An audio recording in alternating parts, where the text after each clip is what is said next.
നമസ്കാരം, യു അക്കാഡമിയിലേക്ക് സ്വാഗതം. അപ്പോൾ നമുക്ക് അക്കൗണ്ടൻസിയുടെ കുറച്ച് ക്വസ്റ്റ്യൻസ് നോക്കാം. Life membership fee received by a club is shown in balance sheet. അപ്പം ലൈഫ് മെമ്പർഷിപ്പ് ഫീസ് ഒരു ക്ലബിൽ റിസീവ് ചെയ്യുന്നത് ബാലൻസ് ഷീറ്റിലാണ് കാണിക്കുന്നത്.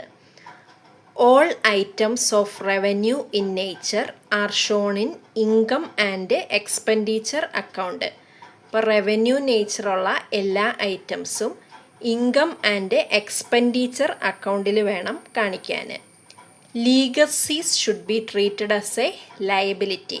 അപ്പോൾ ലീഗസീസ് ഒരു ലയബിലിറ്റി ആയിട്ടാണ് ട്രീറ്റ് ചെയ്യുന്നത്. അപ്പോൾ ഇതിനെക്കുറിച്ചുള്ള എക്സ്പ്ലനേഷൻസ് ഒക്കെ നമ്മൾ നേരത്തെ ക്ലാസ്സിലൊക്കെ ഇട്ടിട്ടുണ്ട്. അപ്പോൾ നമ്മളിപ്പം ജസ്റ്റ് പോയിൻറ്റ്സ് ഒക്കെ ഒന്ന് പറഞ്ഞു പോവാണ്. Subscriptions received in advance by a club are shown on liability side of balance sheet. അപ്പം ഒരു ക്ലബിൽ റിസീവ് ചെയ്യുന്ന സബ്സ്ക്രിപ്ഷൻസ്, നേരത്തെ റിസീവ് ചെയ്യുന്ന അഡ്വാൻസ് ആയിട്ട് റിസീവ് ചെയ്യുന്ന സബ്സ്ക്രിപ്ഷൻസ് ബാലൻസ് ഷീറ്റിൻ്റെ ലയബിലിറ്റി സൈഡിലാണ് കാണിക്കുന്നത്. Specific donation is a capital receipt. അപ്പോൾ സ്പെസിഫിക് ഡൊണേഷൻ എന്ന് പറയുന്നത് ഒരു ക്യാപിറ്റൽ റെസിപ്റ്റ് ആണ്. Amount paid by members to keep their membership alive is termed as subscription. അപ്പോൾ അവരുടെ മെമ്പർഷിപ്പ് എലൈവായിട്ട് വെക്കാനായിട്ട് മെമ്പേഴ്സ് പേ ചെയ്യുന്ന എമൗണ്ടിന് പറയുന്നതാണ് subscription. Receipt and payment account is based on cash basis of accounting.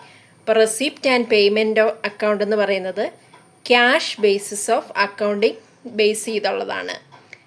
Amount received from sale of furniture by a club, capital receipt. അപ്പം amount received from sale of furniture. Furniture എന്ന് പറയുന്നത് ഒരു fixed അസറ്റാണ്. അപ്പോൾ അത് വിൽക്കുമ്പോൾ കിട്ടുന്ന എമൗണ്ടിനെ capital receipt ആയിട്ടാണ് കണക്കാക്കുന്നത്. Capital expenditure provides long term benefit. Capital expenditures long time ബെനിഫിറ്റാണ് പ്രൊവൈഡ് ചെയ്യുന്നത്. Capital fund is shown on liability side of balance sheet. അപ്പോൾ ക്യാപിറ്റൽ ഫണ്ട് എന്ന് പറയുന്നത് ബാലൻസ് ഷീറ്റിൻ്റെ ലയബിലിറ്റി സൈഡിലാണ് കാണിക്കുന്നത്. Income and expenditure account is based on accrual basis of accounting. ഇപ്പോൾ income and expenditure account accrual basis of അക്കൗണ്ടിങ്ങിനെ base ചെയ്താണുള്ളത്. Subscriptions received but not yet earned is considered as a liability. ഇപ്പോൾ subscriptions received പക്ഷേ അത് earn ചെയ്തിട്ടില്ല ഇതുവരെ, അങ്ങനെയുള്ളതിനെ അതൊരു liability ആയിട്ടാണ് കൺസിഡർ ചെയ്യുന്നത്. Debit balance of income and expenditure account എന്ന് പറയുന്നത് ഡെഫിസിറ്റും ക്രെഡിറ്റ് ബാലൻസ് ആണ് സർപ്ലസും ആണ്. അപ്പം ഇൻകം ആൻഡ് എക്സ്പെൻഡിച്ചർ അക്കൗണ്ടിൻ്റെ ഡെബിറ്റ് ബാലൻസ് എന്ന് പറഞ്ഞാൽ ഡെഫിസിറ്റും ക്രെഡിറ്റ് ബാലൻസ് ആണെങ്കിൽ സർപ്ലസും ആണ്. Purpose of sinking fund to accumulate funds for asset replacement. അപ്പോൾ സിങ്കിങ് ഫണ്ടിൻ്റെ പർപ്പസ് എന്ന് പറയുന്നത് അസറ്റ് റീപ്ലേസ്മെൻറ്റിന് വേണ്ടി ഫണ്ട്സ് അക്യുമുലേറ്റ് ചെയ്യാനാണ്. Sinking fund considers the time value of money concept. അപ്പോൾ സിങ്കിങ് ഫണ്ട് കൺസിഡർ ചെയ്യുന്നത് ടൈം വാല്യൂ ഓഫ് മണി കൺസെപ്റ്റാണ്. Depreciation method based on actual usage of the asset. Units of production method. അപ്പം actual usage of asset അനുസരിച്ചുള്ള depreciation method എന്ന് പറയുന്നത് units of production method. Sinking fund method typically used for long term assets. അപ്പോൾ sinking fund method typically use ചെയ്യുന്നത് long term അസറ്റ്സിന് വേണ്ടിയിട്ടാണ്. Depreciation is recorded as an expense. അപ്പോൾ depreciation ഒരു expense ആയിട്ടാണ് റെക്കോർഡ് ചെയ്യുന്നത്. Depreciation is recorded at the end of the accounting period. Accounting പീരീഡിൻ്റെ എൻഡിലാണ് ഡിപ്രീസിയേഷൻ റെക്കോർഡ് ചെയ്യുന്നത്. Depreciation is charged to profit and loss account. അപ്പോൾ ഡിപ്രീസിയേഷൻ പ്രോഫിറ്റ് ആൻഡ് ലോസ് അക്കൗണ്ടിലേക്കാണ് charge ചെയ്യുന്നത്. Written down value method of depreciation is most suitable for assets that generate higher benefits in earlier years. അപ്പം ആദ്യത്തെ കാലങ്ങളിൽ ഒരുപാട് ഹയറായിട്ട് benefits generate ചെയ്യുന്ന അസറ്റ്സിന് use ചെയ്യുന്ന ഡിപ്രീസിയേഷൻ മെത്തേഡ് എന്ന് പറയുന്നത് റിട്ടൺ ഡൗൺ വാല്യൂ മെത്തേഡാണ്. അതാണ് ഏറ്റവും suitable. Loss on sale of plant and machinery should be written off against depreciation fund account. അപ്പം loss on sale of plant and machinery written off ചെയ്യുന്നത് എന്തിനഗെയിൻസ്റ്റ് ആയിട്ടാണ്? Depreciation fund account. Depreciation charged under diminishing method decreases every year. ഇപ്പോൾ diminishing method depreciation charge ചെയ്യുന്നത് ഓരോ വർഷവും കുറഞ്ഞുകൊണ്ടിരിക്കും. Dividend equalisation fund is A specific reserve. Dividend equalisation fund എന്ന് പറയുന്നത് ഒരു സ്പെസിഫിക് റിസർവ് ആണ്. General reserves are shown in the balance sheet. General reserves balance ഷീറ്റിലാണ് കാണിക്കുന്നത്. അപ്പം നമുക്കൊരു പ്രോബ്ലം നോക്കാം. If the cost of the asset is 20,000, estimated scrap value 2,000, it's expected life 10 years, find the amount of annual depreciation under fixed instalment method. അപ്പം fixed instalment മെത്തേഡിൽ depreciation കാണാനുള്ള equation ഏതാ? Original cost of the asset, original cost of the asset minus എന്താ?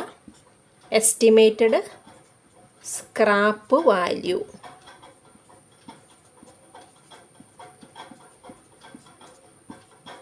divided by estimated life of the asset.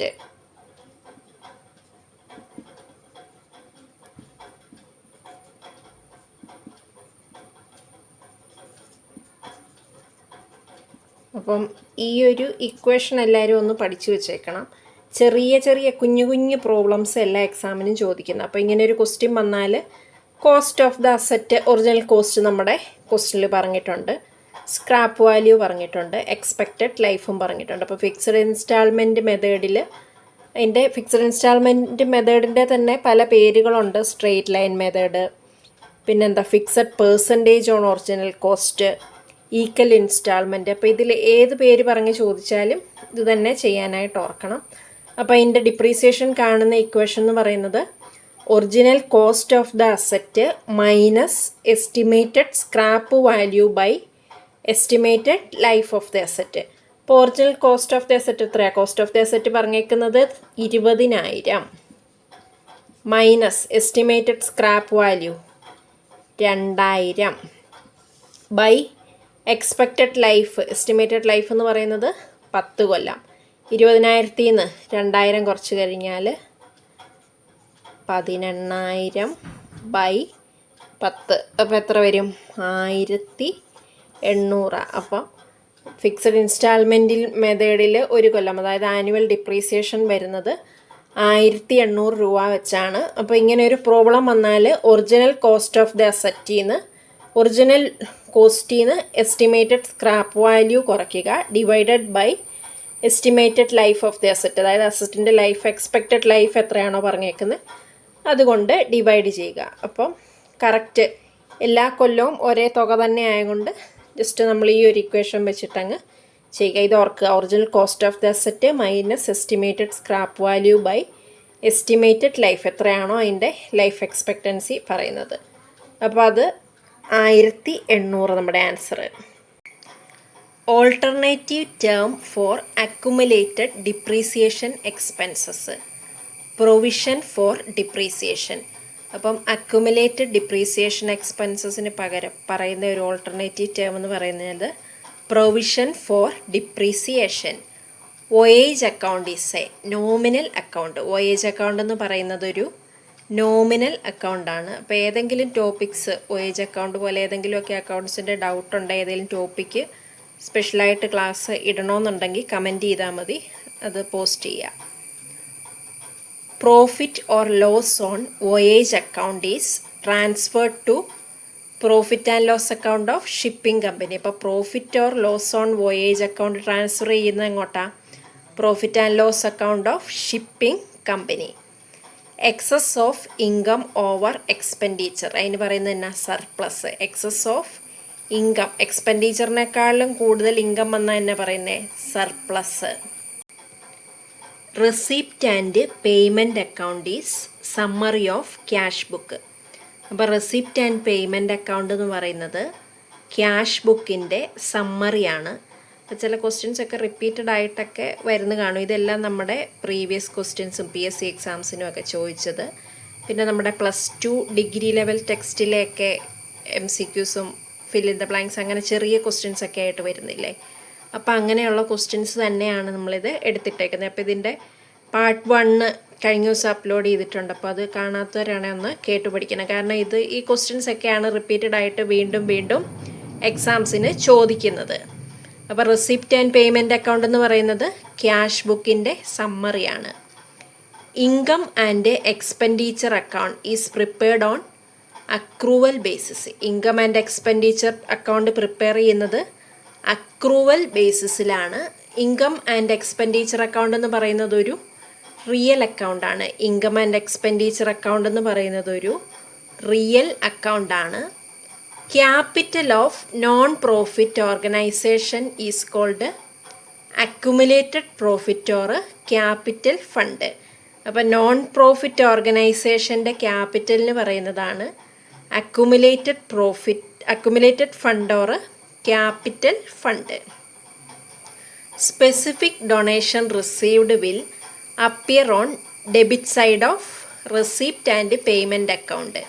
അപ്പോൾ specific donation receive ചെയ്തത് receipt and payment അക്കൗണ്ടിൻ്റെ debit സൈഡിലാണ് appear ചെയ്യുന്നത്.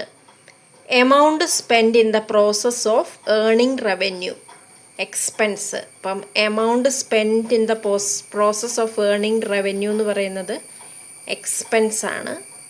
Withdrawal of cash or goods from the business by the owner for personal use. Personal യൂസിന് വേണ്ടി ക്യാഷോ ഗുഡ്സോ ഒക്കെ owner withdraw ചെയ്യുവാണെങ്കിൽ ബിസിനസ്സിൽ നിന്ന് വിത്ഡ്രോ ചെയ്താൽ അതിന് പറയുന്നത് എന്നാ? ഡ്രോയിങ്സ്.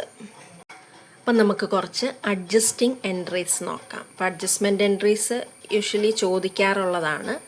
അപ്പോൾ അത് ഇമ്പോർട്ടൻ്റ് ആയിട്ടുള്ള കുറച്ചെണ്ണം നമുക്ക് നോക്കാം. Goods taken four personal use. അപ്പോൾ ബിസിനസ്സിൻ്റെ ഗുഡ്സ് പേഴ്സണൽ യൂസിന് എടുത്തു കഴിഞ്ഞാൽ അതിന് വരുന്ന അഡ്ജസ്റ്റ്മെൻറ്റ് എൻട്രി എന്ന് പറയുന്നത് drawing account debited to purchases. അപ്പോൾ ഡ്രോയിങ്സ് അക്കൗണ്ട് ഡെബിറ്റ് ചെയ്യണം, പർച്ചേസസ് ക്രെഡിറ്റ് ചെയ്യണം. For outstanding expenses. അപ്പോൾ ഔട്ട്സ്റ്റാൻഡിങ് എക്സ്പെൻസസ് വന്നാൽ എക്സ്പെൻസസ് അക്കൗണ്ട് ഡെബിറ്റ് ചെയ്യണം, ഔട്ട്സ്റ്റാൻഡിങ് എക്സ്പെൻസ് ക്രെഡിറ്റ് ചെയ്യണം. എക്സ്പെൻസസ് അക്കൗണ്ടാണ് ഡെബിറ്റ് ചെയ്യേണ്ടത്, ഔട്ട്സ്റ്റാൻഡിങ് എക്സ്പെൻസസ് ക്രെഡിറ്റ് ചെയ്യണം. പ്രീപെയ്ഡ് എക്സ്പെൻസിൻ്റെ ആണല്ലോ പ്രീപെയ്ഡ് എക്സ്പെൻസ് ഡെബിറ്റ് ചെയ്യുക, കൺസേൺഡ് എക്സ്പെൻസ് അക്കൗണ്ട് ക്രെഡിറ്റ് ചെയ്യുക. പ്രീപെയ്ഡ് എക്സ്പെൻസിൻ്റെ കേസിൽ പ്രീപെയ്ഡ് എക്സ്പെൻസ് അക്കൗണ്ട് ഡെബിറ്റ് ചെയ്യുകയും കൺസേൺഡ് എക്സ്പെൻസസ് അക്കൗണ്ട് ക്രെഡിറ്റ് ചെയ്യുകയും ചെയ്യണം.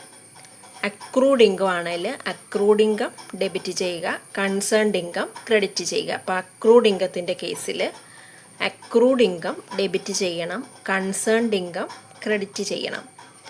For income received in advance. അപ്പം ഇൻകം നേരത്തെ അഡ്വാൻസ് ആയിട്ട് കിട്ടിയ ഇൻകത്തിൻ്റെ കേസിലാണെങ്കിൽ കൺസേൺഡ് ഇൻകം അക്കൗണ്ട് ഡെബിറ്റ് ചെയ്യണം, ഇൻകം റിസീവ്ഡ് ഇൻ അഡ്വാൻസ് ക്രെഡിറ്റും ചെയ്യണം.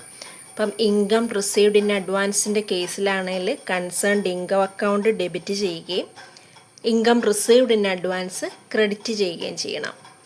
For depreciation on fixed asset. അപ്പോൾ ഫിക്സ്ഡ് അസറ്റിൻ്റെ ഡിപ്രീസിയേഷൻ്റെ കേസിലാണെങ്കിൽ ഡിപ്രീസിയേഷൻ അക്കൗണ്ട് നമ്മൾ ഡെബിറ്റ് ചെയ്യുകയും ഫിക്സ്ഡ് അസറ്റ് അക്കൗണ്ട് ക്രെഡിറ്റ് ചെയ്യുകയും ചെയ്യണം. ഇപ്പം ഫിക്സ്ഡ് അസറ്റിൻ്റെ ഡിപ്രീസിയേഷൻ്റെ കേസിലാണെങ്കിൽ ഡിപ്രീസിയേഷൻ അക്കൗണ്ട് ഡെബിറ്റ് ചെയ്യുകയും ഫിക്സ്ഡ് അസറ്റ് അക്കൗണ്ട് ക്രെഡിറ്റ് ചെയ്യുകയും ചെയ്യണം. For bad debts. ഇപ്പോൾ ബാഡ് ഡെപ്സിൻ്റെ കേസിലാണെങ്കിൽ ബാഡ് ഡെപ്സ് ഡെബിറ്റ് ചെയ്യുക, ഡെപ്റ്റേഴ്സ് പേഴ്സണൽ അക്കൗണ്ട് ക്രെഡിറ്റ് ചെയ്യുക. അപ്പോൾ ബാഡ് ഡെപ്സിൻ്റെ കേസിലാണെങ്കിൽ ബാഡ് ഡെപ്സ് ഡെബിറ്റ് ചെയ്യുക, ഡെപ്റ്റേഴ്സ് പേഴ്സണൽ അക്കൗണ്ട് ക്രെഡിറ്റ് ചെയ്യുക. For provision for discount on debtor. അപ്പം അങ്ങനെ വരുമ്പോൾ പ്രോഫിറ്റ് ആൻഡ് ലോസ് അക്കൗണ്ടിൽ ഡെബിറ്റ് ചെയ്യണം, provision for discount on debtor credit ചെയ്യണം. അപ്പോൾ for provision for discount on debtor അതിൻ്റെ അഡ്ജസ്റ്റ്മെൻറ്റ് എൻട്രി എന്ന് പറയുന്നത് പ്രോഫിറ്റ് ആൻഡ് ലോസ് അക്കൗണ്ടിൽ ഡെബിറ്റ് ചെയ്യുക, provision for discount on debtors credit ചെയ്യുക. For provision for discount on creditors, അപ്പോൾ അത് provision for discount on creditors debit ചെയ്യുക, profit and loss account credit ചെയ്യുക. അപ്പോൾ provision for discount on creditors ആണെങ്കിൽ provision for discount on creditors debit ചെയ്യുക, profit and loss account credit ചെയ്യുക. Provision for doubtful debts ആണെങ്കിലോ profit and loss account debit ചെയ്യുക, provision for bad and doubtful debts credit ചെയ്യുക. അപ്പോൾ provision for doubtful debts ആണെങ്കിൽ profit and loss account debit ചെയ്യുക, provision for bad and doubtful debts credit ചെയ്യുക. Interest on capital debit ചെയ്യുക, capital credit ചെയ്യുക. ഇപ്പോൾ interest on capital ആണെങ്കിൽ interest on capital account debit ചെയ്യുക, ക്യാപിറ്റൽ അക്കൗണ്ട് ക്രെഡിറ്റ് ചെയ്യുക. Interest on drawings ആണെങ്കിലോ drawings account debit ചെയ്യുക, ഇൻട്രസ്റ്റ് ഓൺ ഡ്രോയിങ്സ് ക്രെഡിറ്റ് ചെയ്യുക. അപ്പോൾ ഇൻട്രസ്റ്റ് ഓൺ ഡ്രോയിങ്സ് ആണെങ്കിൽ ഡ്രോയിങ്സ് അക്കൗണ്ട് ഡെബിറ്റ് ചെയ്യുക, interest on drawings account credit ചെയ്യുക. ഗുഡ്സ് ഡിസ്ട്രോയിഡ് ബൈ ഫയർ ആണെങ്കിൽ profit and loss account debit ചെയ്യുക, ട്രേഡിംഗ് അക്കൗണ്ട് ക്രെഡിറ്റ് ചെയ്യുക. അപ്പോൾ ഗുഡ്സ് ഡിസ്ട്രോയിഡ് ബൈ ഫയർ ആണെങ്കിൽ profit and loss account debit ചെയ്യുക, trading account credit ചെയ്യുക. അപ്പോൾ അഡ്ജസ്റ്റ്മെൻറ്റ് എൻട്രീസ് എല്ലാം മെയിനായിട്ടുള്ളതൊന്ന് ശരിക്കും പഠിച്ചു വെക്കണം. സാധാരണ ചോദിക്കുന്നതാണ് ഏതിലാണ് ഡെബിറ്റ് ചെയ്യുന്നത് ഏതാണ് ക്രെഡിറ്റ് ചെയ്യുന്നത് ഏതാണ് അങ്ങനെ ചോദിക്കുന്നതാണ്. അപ്പോൾ അതൊന്ന് നന്നായിട്ട് പഠിച്ചു വെക്കണം. അപ്പോൾ ഇതിൻ്റെ പാർട്ട് 1 നമ്മൾ നേരത്തെ അപ്ലോഡ് ചെയ്തിട്ടുണ്ട്. അപ്പോൾ അതും കാണാത്തവരാണെങ്കിൽ ഒന്ന് കണ്ട് മാക്സിമം ക്വസ്റ്റ്യൻസ് കവർ ചെയ്യുക. അപ്പോൾ ഇതൊക്കെ പ്രീവിയസ് ആയിട്ട് ചോദിച്ച ചോദ്യങ്ങൾ തന്നെയാണ്. അപ്പോൾ എല്ലാം നന്നായിട്ട് കേട്ട് പഠിക്കുക. Okay, thank you.